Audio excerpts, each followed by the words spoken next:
47 years ago started the history of Apple, a company that revolutionized the tech industry, making it accessible to crowds. This is the compelling story of Apple's founding, its journey through development, setbacks and triumphs, and how it has evolved into the company we know and admire today. So sit back as we take a stroll down memory lane. The foundation of Apple. The history of everyone's favorite startup is a classic premise of one garage and three friends with very humble beginnings. Yes, there were three of them. The two Steves, Jobs and Wozniak, may have been Apple's most visible founders, but were it not for their friend Ronald Wayne, there might be no iPhone, iPad or iMac today. Jobs convinced Wayne to take 10% of the company stock and act as an arbiter should he and Woz come to blows. Wayne backed out 12 days later, selling for just $500 a holding that would have been worth $72 billion 40 years later. Apple creation. But let's return to the garage, where Wozniak and Jobs assembled the first computer with a keyboard, reminiscent of typewriters of those times. The first computer didn't have a monitor, it connected to a regular TV. Later, this device became the prototype of the modern PC from Apple. To be fair, a brilliant engineer, Steve Wozniak, did the main work of inventing the first computer. Wozniak was more of a tech nerd, interested in turning screws, while young Steve Jobs was a commercial guru. He liked the computer invented and assembled by his friends so much that he decided to create a company to produce those devices. To establish a company, Jobs sold an old minibus, and Wozniak put up a calculator from HP for sale. You heard me, calculator! Sounds amusing now, but in 1976, the device was quite expensive. After raising a small amount and inviting Ronald Wayne, who worked with Jobs at Atari, the trio founded Apple Computer. In the early years, the company assembled personal computers on the MOS Technology 6502 processor. The first device, the Apple I, was sold for $666.66. Business spun, and after selling 100 computers, Apple began offering them to electronic stores at 3 times the cost. But their competitors didn't sleep either. In 1976, computer stores began to appear like mushrooms after rain. Some models were more presentable and solid, while their Apple I model looked like a careless wooden suitcase. Why was Apple named Apple? Before diving into the next chapter, do you know why Apple was named Apple? The name Apple was to cause Apple problems in later years, and it was uncomfortably similar to that of the Beatles publisher Apple Corps. But its genesis was innocent enough. Steve Wozniak credited Jobs with the idea. He was occasionally working in the orchards up in Oregon. I thought it might be because of the apples in the orchard, or its fruitarian nature.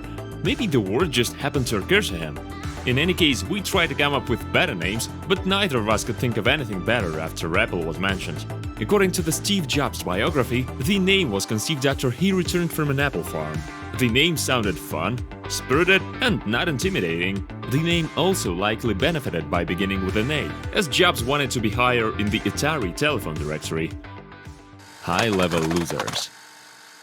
Jobs realized that to reach a new level, the product must be sold, assembled, and fully equipped so that you don't need to buy a monitor, keyboard, case, and power supply separately. That way, thousands of ordinary people, not only a few tech enthusiasts, could buy computers. While most computers were bulky gray metal boxes that hummed like a tractor, Jobs designed his white plastic case with streamlined edges to stand out from his gloomy competitors. A talented engineer named Rod Holt developed an innovative power supply that could work without a rattling fan, which was considered impossible at those times. Wozniak devised an ingenious way to display a color image on the screen. However, all these fancy innovations required considerable investments. Jobs went to different companies, but no one took him seriously. Imagine young Jobs walking into your office, a stinky hippie in sandals with a terrible haircut and incredible arrogance. However, Jobs didn't give up and was lucky to meet marketing specialist Michael Markula. What do you believe in? When Markula met Jobs, he was looking at his computer. Not terrible looks. After all, it's never too late to meet the barber. Markula was sure Apple would become a multi-billion-dollar business and offered $250,000 in exchange for a third of the shares. Stephen Markula got a share of 26%, while the rest was left to potential investors. On January 3, 1977, the new Apple Computer Company was officially registered. Markula taught the youngsters some sense. First lesson: do what you believe in, don't chase the paper. The second lesson: you can create a first-class product, but it's useless if presented carelessly. Jobs learned lessons. At the first exhibition in 1977, he placed himself in the whole center, covered the stand with velvet, and made spectacular lighting to stand out and stun the audience. For the first time, he even dressed decently.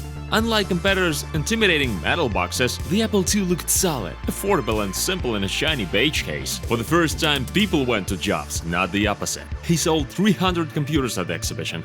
On December 12, 1980, the shares were listed at $22. All in 1 hour, they were scattered by 4.6 million. Apple became the most successful company in the history of the IPO, and 25-year-old Jobs became fabulously wealthy with a net worth of $256 million. There were no competitors, and thanks to the Apple II model, sales skyrocketed. From 2,500,000 in 1977 to 210,000 in 1981. But Jobs needed more. He wanted to leave a mark on the universe. He believed the Apple III would be his opus magnum: more memory, a large screen, and an industrial design. In 1983, Apple launched a computer with a graphical user interface under the Lisa brand. It was a failure. Crysis. In 1984, the company released the first Macintosh. Apple bought the most expensive ad time during the American football Super Bowl. The Mac was the first successful computer with a graphical interface and a mouse. Apple is becoming a big business. However, a year after the presentation, the sales were gone. A few buyers told the public that Apple overestimated the capabilities of the new computer, which couldn't cope with the task assigned to it. In September 1985, after a series of disputes with Apple CEO John Sculley over the distribution of powers, Jobs stepped down as chairman of the company's board of directors. Next Computer. After leaving Apple, Jobs founded Next Computer and set a bold goal: developing the ideal computing machine for science and education. The Next retailed in 1990 for $9.999. With only 50,000 computers sold, the company decided to concentrate on developing and implementing software. The rock stars bet on stage. In December 1996, Steve returned to the company he once founded as an advisor to the chairman. A few weeks later, Apple began large-scale personnel changes and production cuts. It was clear to everyone that Jobs was regaining his leadership position. However, he intensely denied this, referring to his family and Pixar employment, in which he also maintained a part-time job at the time. The news of Jobs' return to the helm sent Apple stock up from $13 to $20. In the Macworld conference in Boston in August 1997, devoted app fans greeted Jobs like a rock star. Apple was back to life. Apple Store. In most companies, designers dance to the tune of manufacturers. But Jobs did the opposite.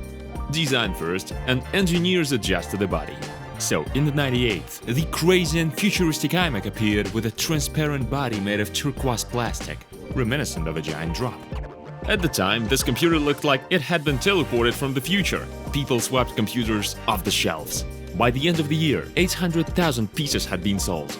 Jobs was also disgusted seeing his super innovative computer sharing the same shelves with Dell products, so he built his own stores. Jobs personally designed every smallest detail in the interior in a minimalist style. These stores were decorated in the best traditions of minimalism and the Bauhaus. Sharp interiors made a lasting impression with whimsical combinations of stone, wood, steel, and glass. Analysts and economists predicted the failure of Apple stores. However, after 3 years, their attendance exceeded 5,500 people a week. 10 years after the first opening of a branded outlet, about 400 Apple stores operated worldwide, having incredible success in America and Europe. Digital Hub. Apple kept inventing and turning the computer into a digital hub, the heart of all other controlled and synchronized gadgets. In October 2001, Jobs introduced the best-selling iPod digital player, with a built-in coin-sized hard drive that could hold 1,000 songs and run for 10 hours on single charge. Any track could be reached in just 3 touches. Today it doesn't sound special, but then, in the era of cassettes and discs, it was kind of a street magic. And people for a long time couldn't believe that this product actually existed. But when people finally realized, sales skyrocketed. You could see a person with white headphones on every block. Following good sales, iPod spurred sales of the iMac. So Jobs invested in even more iPod ads, an astronomical $75 million, 100 times more than the competitors spent. And this crushed the entire market. In April 2003, the corporation presented at the iTunes Music Store, an online store where you could legally download about 200,000 songs. Apple agreed to develop the project with the world's leading recording companies. By 2004, Apple dominated the music player market. Pop stars dreamed of appearing in iPod advertising because it guaranteed them resounding success. For example, Bob Dylan, who was forgotten entirely then, advertised the iPod in his video and took first place in the Billboard chart in the first week. iTunes could catapult anyone to the podium. Device for the chosen. iPhones widespread among different segments of the population. Despite not being the cheapest device, iPhone remains a symbol of status, indicating the presence of taste and money. It's hard to overstate the iPhone's impact on the smartphone market. By creating touch controls in the first device in 2007, Jobs added cutting-edge capabilities that changed the standard for an entire generation of smartphones. At the presentation, Steve said, "Sensor with a stylus. Who's comfortable using a stylus? No one! The most convenient tool is the one that everyone has from birth. Finger." When the iPhone went on sale, competitors thought $500 was too expensive. They believed business people would require more than just a phone. By the end of 2010, Apple had sold 90 million iPhones, snatching more than half of the global cell phone market profits. Fans called the iPhone Jesus phone. Thanks to this versatile device, Apple's budget became bigger than that of the US Treasury Department. MacBook. MacBooks were produced from May 2006 to February 2012 and returned to service in 2015. They replaced the iBook series and 12-inch PowerBook laptops as part of the Apple Intel transition from PowerPC. The category breakdown starts with the ultra-portable MacBook Air and moves to the powerful MacBook Pro. In 2008, MacBooks became the top-selling device in the US within 5 months, and the MacBook brand became the world's best-selling line of premium laptops. One of Apple's flagship products, the MacBook Pro, is the industry standard and has held that position since its introduction. The model has undergone various updates and changes, but the latest versions remain the most popular in the market of portable and powerful computers. iPad. In 2010, with the MacBook and the iPhone booming, Jobs announced a new category of devices that stood between these technological giants: the iPad. Steve Jobs called it the most important product of his life. Following Apple, tablets began to be produced by Samsung, BlackBerry, Palm and Microsoft, but these were just similarities to the ideal product created by Apple. We now have an iPad mini that can fit anywhere and an iPad Pro with Apple Pencil and smart keyboard that could replace a laptop. Steve Jobs passed away, but Apple Inc. remains innovative. On October 5, 2011, the day after the presentation of the iPhone 4S, Steve Jobs passed away. He was 56. Jobs praised madmen and rebels, those thinking outside of the box. Jobs' marketing made people believe they were free, creative, progressive insurgents because they were using Apple. But the ship wasn't left without a captain. On August 25, 2011, the board of directors at Apple chose Tim Cook as the new CEO, a position he still holds today. Interestingly, Cook had already been with the company for 13 years at that point, having been hired by Steve Jobs in 1998 to lead worldwide Macintosh computer sales. During his tenure, he has served as acting CEO of Apple twice. Success of recent years. On November 13, 2014, the company broke its own record with a market capitalization of $663.43 billion. In the same year, Apple unveiled the highly anticipated Apple Watch, generating considerable buzz. Over the next 6 years, Apple released popular products such as the second-generation AirPods, Apple TV Plus video service, and the Apple Arcade gaming service, all of which continue to contribute to over 20% of the company's profits. However, there was some unfortunate news for fans, as Apple announced in May 2022 that it would be discontinuing the legendary iPods, which have been replaced by the iPhone. Apple is not just a story, but a true phenomenon that inspires faith even in the toughest of times. During the COVID-19 pandemic, the company not only maintained but also increased its record profits. Even stock market legend Warren Buffett has invested over 50% of his shares in Apple, stating that Americans would rather give up their second car than their iPhone. Apple's market value has soared over the years, hitting $1 trillion on August 2, 2018, making it the first US company to achieve such a feat. It took 2 more years for Apple to double its market value from $1 to $2 trillion, a record set in August 2020. In 2022, on January 3rd, Apple broke its record again, with a market value of $3 trillion. These are incredible numbers that continue to impress. Apple Inc. became a pioneer in many branches of the computer industry. The company has introduced device innovations, allowing you to create the products of the future today. 47 years later, there is no denying that Apple has profoundly impacted technology, how we use computers, and the activities where we use them. But what was the most remarkable part of Apple's history for you? Let us know in the comment section. Remember to like and subscribe so you can enjoy the excellent content we send your way.